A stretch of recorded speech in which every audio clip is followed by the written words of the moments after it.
com os irmãos, João, capítulo de número 5, versículo 1 adiante. Acho que vai estar. Você pode me acompanhar pelo telão, pela sua Bíblia. João, capítulo de número 5, versículo de número 1 adiante, vai dizer assim: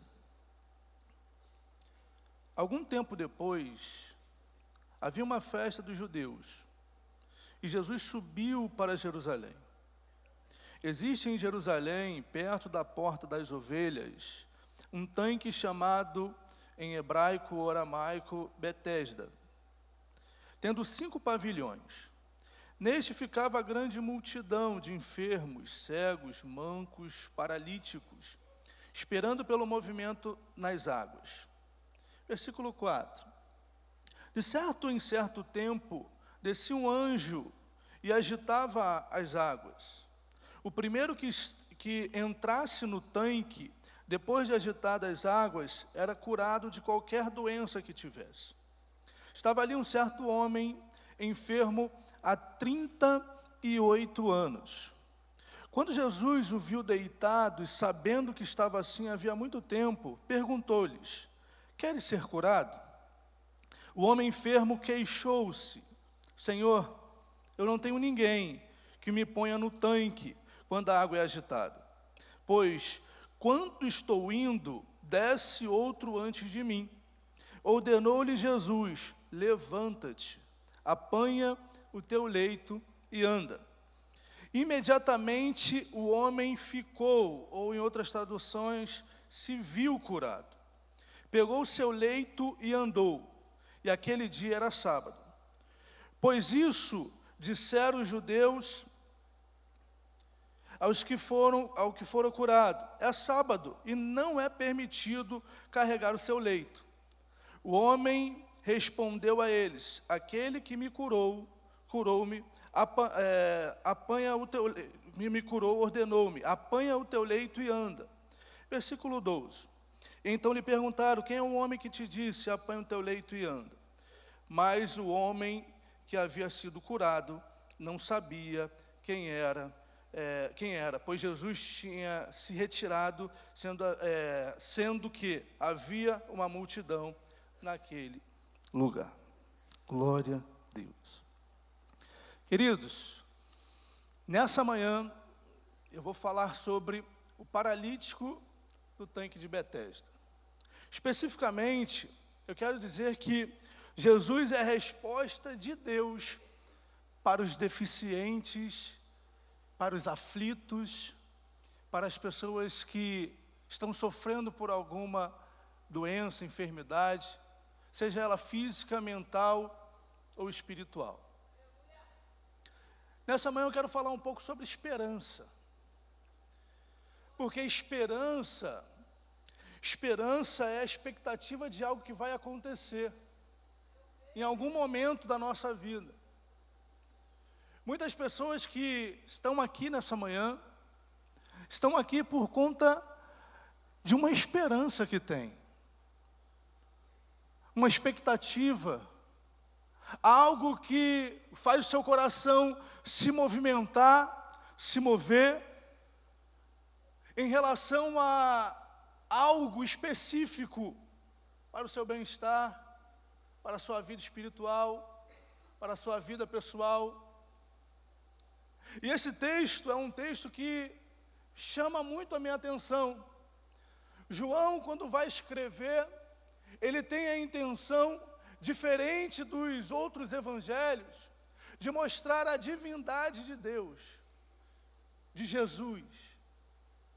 João, ele faz questão de mostrar nas suas narrativas que Jesus não é só aquele cordeirinho, mas que Jesus também é Deus, que tem todos os atributos de Deus, que tem as características de Deus, que faz o que Deus faz, que pode o que Deus pode. João, ele vai trazer essa narrativa. Jesus, ele vai operar diversos milagres. Se eu não me engano, são 37 milagres ou 36 milagres no decorrer da sua trajetória que é registrado na Bíblia Sagrada. Mas esse João é o mesmo que termina dizendo: se nós fôssemos escrever todos os milagres que Jesus fez, não haveria livros, não haveria papéis para registrar todos os feitos de Jesus. Ele estava mostrando que Jesus era aquele que poderia, naquele momento, e que ainda pode, que sempre poderá fazer milagres na minha e na sua vida. Em contrapartida, nós vivemos num ambiente de muitas esperanças e também desesperanças também. Porque tem gente que não acredita que Jesus pode curar. Tem gente que não acredita que Jesus pode operar um milagre na sua vida. E eu quero te dizer nessa manhã que Jesus, Ele não mudou. Ele continua sendo o mesmo Jesus de antigamente. Eu não sei como é que você chegou aqui. O texto que nós acabamos de ler vai narrar que Jesus está subindo para uma festa. Está tendo uma festa. E próximo dessa festa, onde tem alegria, onde tem comunhão, onde as pessoas estão ali adorando a Deus, bem próximo há um contraste disso. Há sofrimento, há tristeza, há dor, angústia. E quando Jesus está subindo para o templo, onde as pessoas estão adorando a Deus, se alegrando, buscando a presença de Deus, em contrapartida, bem próximo do templo, existe um lugar chamado Betesda, que é o contraste de tudo aquilo que estava acontecendo no templo. Betesda quer dizer casa da misericórdia. Betesda tinha tudo, menos misericórdia. Isso é interessante porque o contexto histórico daquele lugar, a gente vai perceber que há um misticismo. E o que é isso? Há uma lenda sobre aquele lugar, sobre aquela região, que a Bíblia diz que o tanque que havia ali, havia um conto que toda vez que um anjo mexia naquelas águas ali, as pessoas ficavam curadas. Então, muitas pessoas enfermas ficavam concentradas naquele lugar para poder ser curada da sua enfermidade. Curado da sua dor. Muitas pessoas acreditavam que realmente havia um anjo que tocava naquele lugar ali, naquelas águas, e depois que o anjo tocava ali, que aquelas águas fossem agitadas, a pessoa que caísse, mergulhasse ali, elas seriam curadas. Havia uma regra ali, havia pelo menos 3 regras naquele ambiente. A primeira, que a gente viu no texto, é que havia um conto que, quando se movesse as águas, a pessoa que mergulhasse ali, ela seria curada. E aí o que acontece? A primeira coisa, a primeira regra do tanque, é quem chega primeiro. Há uma competição ali. Não é o mais necessitado. Não é quem está na fila, é quem chegar primeiro. Quem chegar primeiro naquele lugar vai ser curado. Então, qual era a chance de um paralítico chegar primeiro no tanque? Praticamente 0. Ali havia competição. E Deus não trabalha na competição. Mas o povo gosta. O povo gosta do misticismo, o povo gosta de acreditar em coisas que levam o seu prazer e a sua confiança. Na igreja atual, irmãos, não é diferente. Hoje a igreja, ela troca a palavra de Deus, ela troca aquilo que Deus disse pela água ungida. É a água ungida que vale. É o sal grosso. O crente gosta dessas coisas, irmãos. O crente gosta de se concentrar as suas forças, as suas energias em coisas que muitas vezes Deus não está ali. Havia um monte de pessoas com expectativas, com esperança, mas estavam no lugar errado. Com expectativas em coisas erradas. A expectativa daquele povo ali era a água se mexer, para quê? Para que eles pudessem entrar ali e talvez ser curado, porque havia um mito, havia uma história, havia algo que pairava sobre aquele lugar. E todas as vezes que nós estamos com os olhos nos lugares errados, nada acontece na nossa vida. Toda vez que nós depositamos as nossas energias, as nossas forças, o nosso trabalho, o nosso suor em coisas erradas, muitas vezes, ou a grande maioria, não dá certo.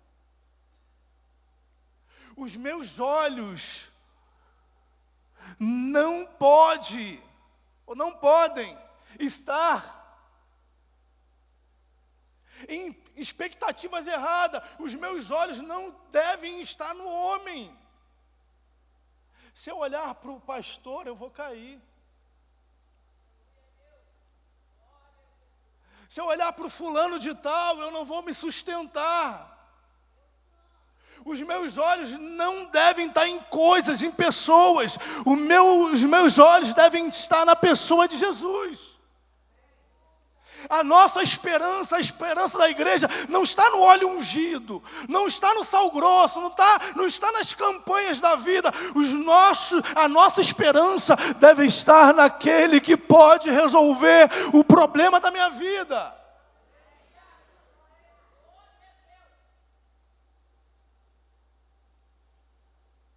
A Bíblia diz que eles ficavam com os olhos vibrados naquele tanque. Estavam vibrados ali. A direção eles estavam olhando para a direção errada. Quantos de nós, crentes, ainda vivemos olhando na direção errada? Quantos de nós ainda estamos olhando para pessoas, para coisas, para objetos?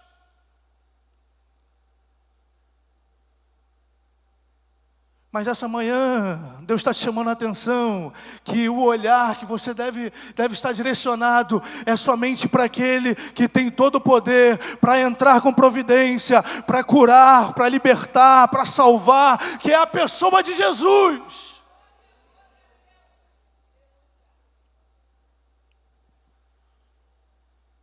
Estavam ali, muitos morreram naquele lugar. Muitos viveram, morreram, cresceram naquele lugar e nada acontecia. A Bíblia diz que havia um homem naquele local. Havia um homem há 38 anos. 38 anos. 38 anos naquele tanque.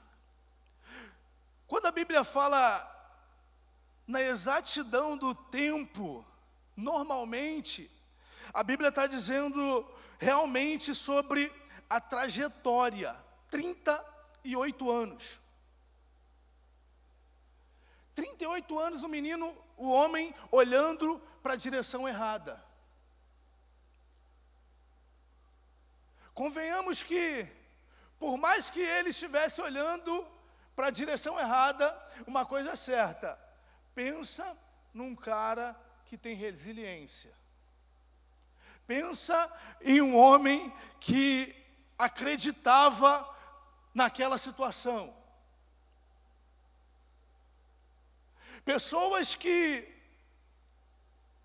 vivem muito tempo uma situação na sua vida, normalmente quando as coisas não estão dando certo, quando não consegue alcançar os seus objetivos, o que ela faz? Ela desiste. Mas a gente pode ver que esse homem está 38 anos tentando. 38 anos lutando pelaquela situação que ele estava vivendo. Tem gente que não consegue suportar um ano. Tem gente que não consegue viver uma dificuldade um curto, pequeno tempo, espaço de tempo, que já quer parar, que já quer desistir. Uma coisa nós precisamos aprender com esse homem: a não desistir.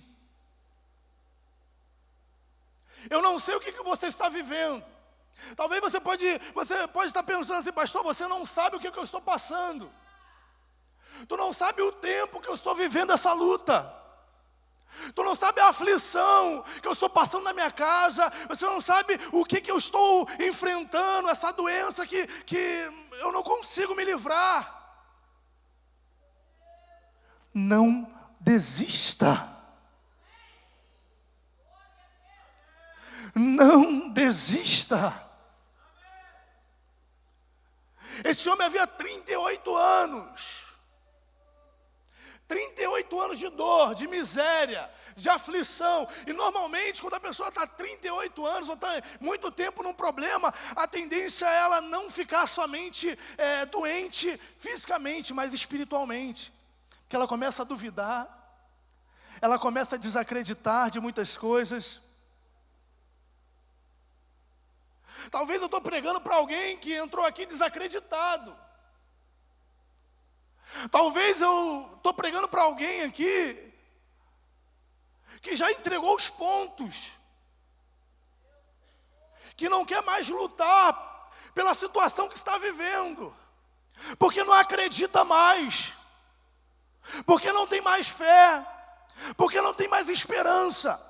E Deus te trouxe aqui nessa manhã para dizer: ainda eu tenho condição de fazer. Não importa o tempo que você está vivendo, não importa a quantidade de horas, de minutos, de dias, Ele ainda pode fazer. Talvez por causa do tempo ele já estaria pensando, já está calcificado, já não tem mais jeito. Já não tem mais jeito para o meu casamento, já não tem mais jeito para os meus filhos, já não tem mais jeito para a minha família, já não tem mais jeito. Por quê? Porque já tem tempo, já desgastou, não tem como mais voltar atrás. Deus te trouxe aqui, irmãos, para renovar a tua esperança.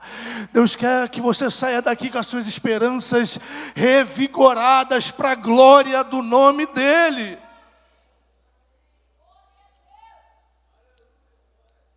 38 anos no tanque. Jesus está subindo para uma festa. Jesus vai subir para uma festa e antes dele entrar na festa, ele vai lá no tanque de Betesda. Ele vai até o encontro desse homem, desse paralítico.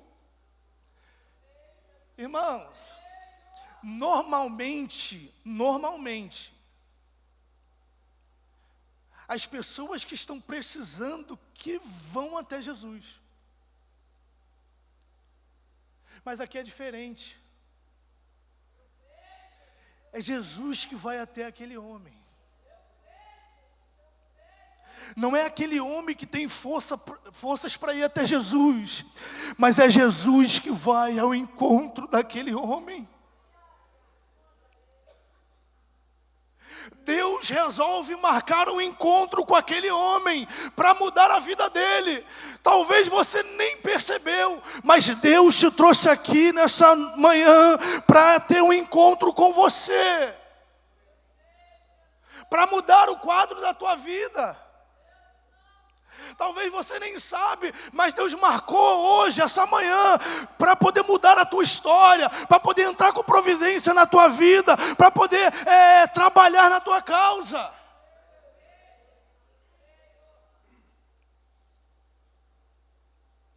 Jesus vai até aquele homem. Normalmente é as pessoas que vão até Jesus. A gente vai perceber que a mulher do fluxo de sangue, quando ela não aguenta mais, gastou todo o seu dinheiro, não tem mais para quem recorrer, ela fica sabendo, talvez, que Jesus estaria passando naquele local próximo, ela vai até Jesus. Jairo, desesperado, porque a sua filha, ela está morrendo. O que ele faz? Eu vou até Jesus, porque eu sei que Ele pode resolver o meu problema. O centurião, ele tem um servo que está doente, está sofrendo.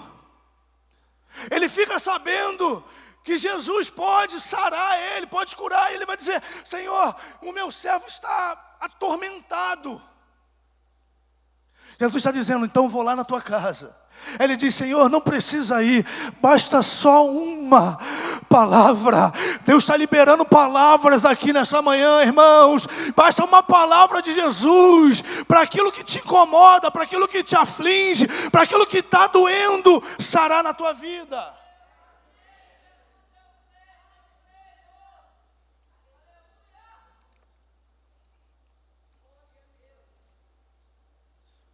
Mas Deus resolve ir. Ainda bem que Deus resolve ir. Ainda bem que Jesus resolve me achar. Jesus está no teu encontro nessa manhã. Eu acredito que Deus está encontrando corações aqui nessa manhã, irmãos. E eu acredito que todas as vezes que nós temos encontro com Jesus, a nossa vida é mudada, é transformada, porque Ele tem poder para transformar a minha vida. Como transformou? Jesus vai até o encontro daquele homem. E aí a Bíblia diz que Jesus chega próximo daquele homem. Vendo aquele homem, porque ele não pode ver Jesus, que ele não pode tirar os olhos do tanque. Mas Jesus está vendo ele. E não só está vendo, mas também sabe, como a Bíblia diz. Ele vê que o homem está assim há muito tempo e sabe a sua condição. E isso expressa a onisciência, a onipotência e a onipresença de Jesus. O que é isso? A onisciência é que Jesus sabe de todas as coisas. A onipresença é que Jesus, a forma do seu Espírito está em todos os lugares. E a onipotência é que Ele tem todo o poder para fazer o milagre acontecer na minha e na sua vida. Ele vê aquele homem, e quando a Bíblia diz que Jesus vê, normalmente não é um ver como a gente vê, mas é com um olhar diferente. É com um olhar diferente do homem. Quando Jesus vê alguém, Ele vê a história, Ele vê a dificuldade, Ele vê o sofrimento, Ele vê a dor, Ele vê a necessidade. Jesus vê o que aquele homem está vivendo há 38 anos. Jesus vê o que ele está passando há 38 anos. E isso mostra que Jesus, ele não só vê, mas ele se compadece daqueles que sofrem. Esse negócio que você nasceu para sofrer, isso é mentira, irmãos. Você não nasceu para sofrer. O sofrimento é natural. No mundo você vai ter aflições. Mas tem de bom ânimo, por quê? Porque Jesus venceu o mundo. Mas Jesus, ele está contigo. Você não está sozinho no sofrimento. Você não está sozinho na dor. Você não está sozinho na dificuldade. Jesus está te vendo. Jesus sabe as noites que você passou em claro. Jesus sabe das lutas e das dificuldades que você vem enfrentando todos os dias da tua vida. Ele te vê. Mas Ele também sabe, Ele te conhece. Ele te conhece, Ele sabe de todas as coisas.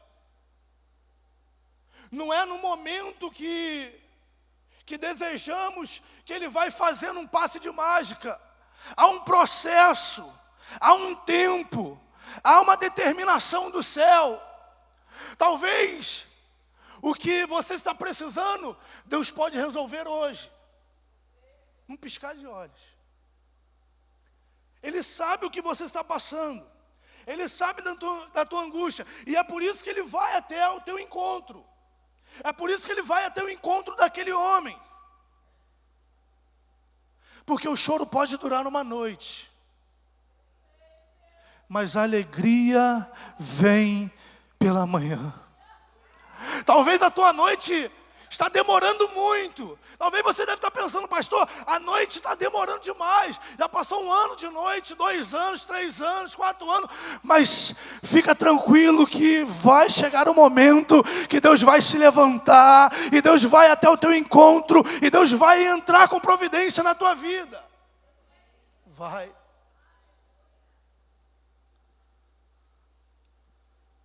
O que eu estou pregando hoje, irmãos, é um refrigério para a alma de muitas pessoas que estão aqui. O que eu estou pregando hoje, talvez seja algo muito simples. Talvez você já cansou de escutar isso. Mas Deus trata com pessoas diferentes, de formas diferentes, com objetivos diferentes. Se Deus está ministrando algo no teu coração nessa manhã, é porque Ele separou esse momento para tratar com você, com a sua vida. Jesus vai se aproximar daquele homem. Se aproximando daquele homem, Jesus vai fazer uma pergunta. E isso aqui que mexe, irmãos. Isso aqui que chama a atenção. Jesus chega para aquele homem.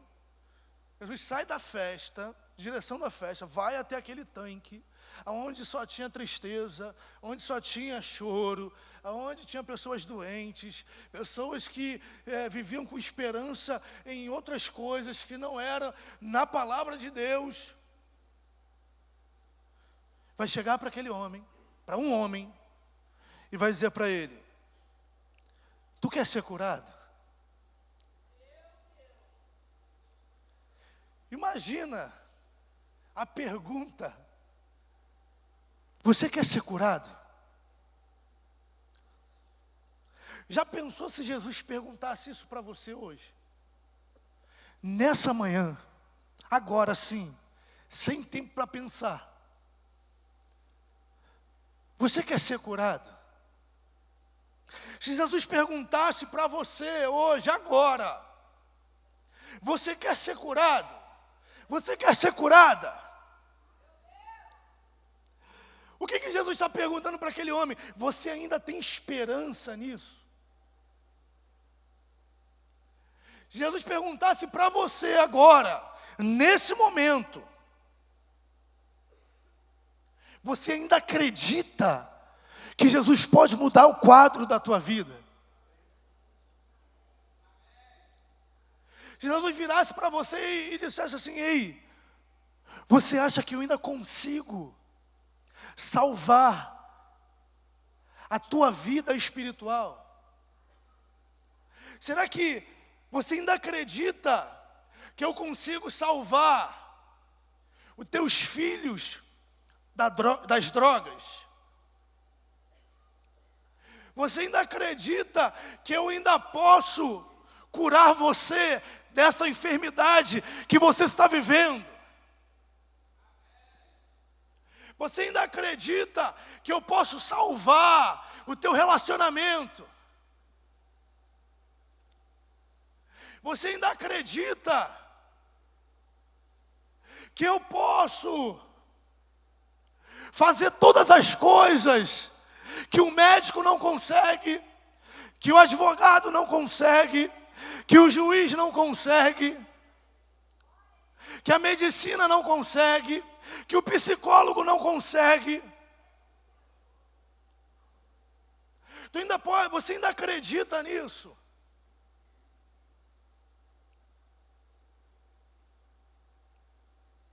Outro dia eu estava conversando com um aluno, depois da aula do seminário. Ele disse: pastor, eu estou vivendo uma situação que eu acho que é praticamente impossível. Que eu acho que já faz tanto tempo isso, que eu nem oro mais, eu nem acredito mais. Falei: rapaz, tu está na religião errada. A nossa crença é acreditar mesmo fora das possibilidades. O nosso Deus é o Deus do impossível. O nosso Deus é o Deus que realiza milagres ainda. Nós precisamos pregar que Deus, que Jesus ainda pode operar milagres na nossa vida. Eu sei que Deus não está preocupado só em te curar, só em curar o teu corpo físico. Deus quer sarar a tua mente, a tua alma. Deus está preocupado com a tua vida eterna. Mas convenhamos, Jesus ainda cura. Jesus ainda opera milagres. Jesus ainda muda a história. Talvez você está vivendo uma vida que as pessoas já colocaram um ponto final. Mas nós servimos um Deus que pode mudar o quadro da nossa vida. Nós servimos um Deus que tem todo poder. E aí ele vai perguntar para aquele homem: Senhor, ele vai perguntar para aquele homem: tu quer ser curado? Tu ainda acredita? Tu acha que eu consigo ainda colocar essas tuas pernas para funcionar? Irmão, são 38 anos. No mínimo, para ele começar a andar, ele tinha que fazer o quê? Uma fisioterapia, começar a andar de cadeira de roda, para pegar força nas pernas. São 38 anos. São 38 anos. No mínimo ele teria que fazer alguma coisa. Mas quando Deus entra com providência, Deus ele não faz meio milagre. Deus ele não dá meia benção. Deus, quando entra com providência, ele faz por completo na nossa vida. E aí, depois da pergunta, o que acontece? Ministério de louvor em nome de Jesus. Depois da pergunta, o homem vai responder para Jesus: Senhor, eu não tenho ninguém. Eu não tenho ninguém que quando as águas elas se mexem, ou quando o anjo toca nas águas, me joguem sobre aquele lugar. Eu não tenho ninguém, Senhor.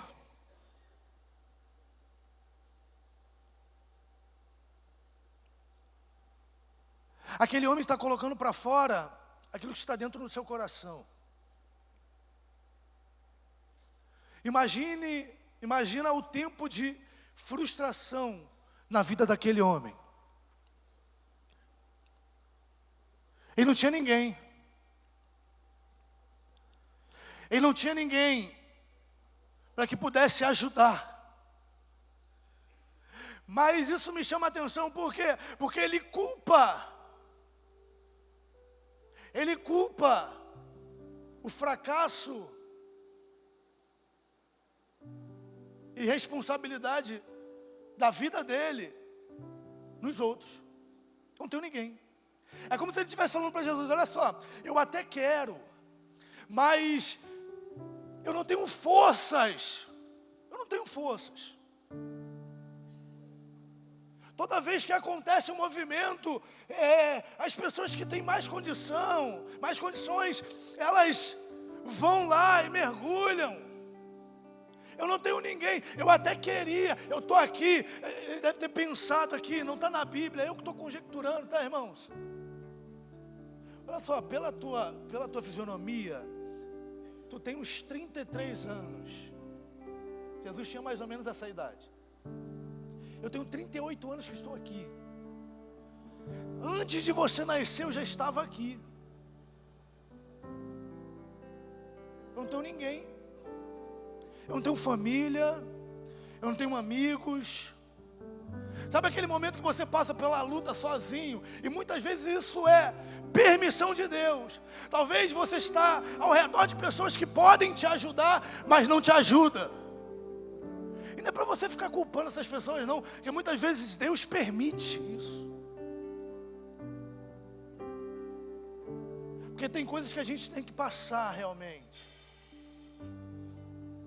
Tem momentos que a gente tem que enfrentar sozinhos. Ele estava dizendo assim: olha, 38 anos, já tem muito tempo que eu estou vivendo isso. Eu até queria, eu até tenho vontade, mas eu não consigo, eu não tenho ninguém que me ajude. Talvez eu estou pregando para pessoas que têm esse mesmo sentimento, esse sentimento de abandono.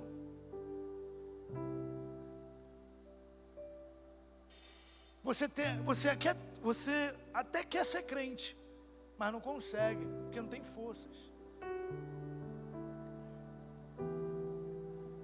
Mas o importante é que você está no lugar certo hoje, nessa manhã, na hora certa. Porque Deus te trouxe aqui para falar contigo. Não importa quem não te ajudou. O importante é que Ele está aqui nessa manhã. E Ele está olhando para você. E está fazendo essa pergunta: ei, você ainda acredita que eu posso fazer? Não importa se você está 10 anos, 20 anos, 30 anos vivendo essa situação. Se Deus tem algo para fazer na tua vida, Ele pode fazer agora, num piscar de olhos, em fração de segundos. Você quer ser curado? Jesus não está perguntando de quem é a culpa. Jesus não está perguntando qual é o tempo que você está vivendo isso.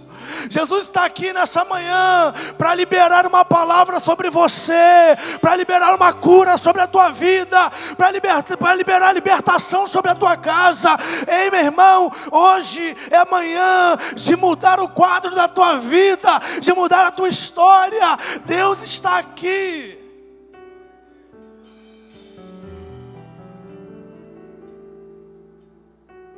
Já estou terminando. Fique de pé em nome de Jesus.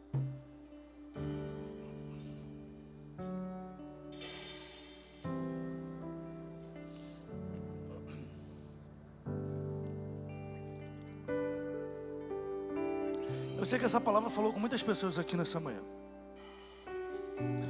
Talvez você está vivendo uma frustração na sua vida. Talvez você se encontra do mesmo jeito daquelas pessoas lá no tanque de Betesda. Já foi desenganada pelo médico, já não tem mais esperança de vida, pensa que o que você está vivendo é impossível de ser resolvido. Deus está te chamando para você vir aqui na frente, que eu quero orar por você. Você que por algum momento da sua vida está se sentindo só, não tem ninguém para te ajudar. Deus está estendendo as suas mãos aqui nessa manhã. Deus está te convidando a você vir aqui na frente. Eu quero orar por você, eu quero orar pela sua vida. Talvez você está aí, chegou aqui se arrastando, igual esse paralítico. Mas chegou.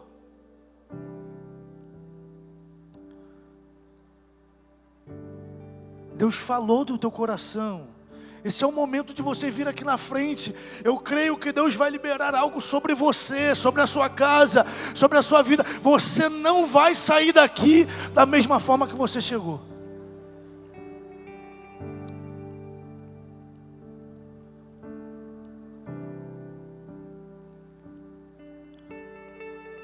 O tempo de chorar acabou, irmãos.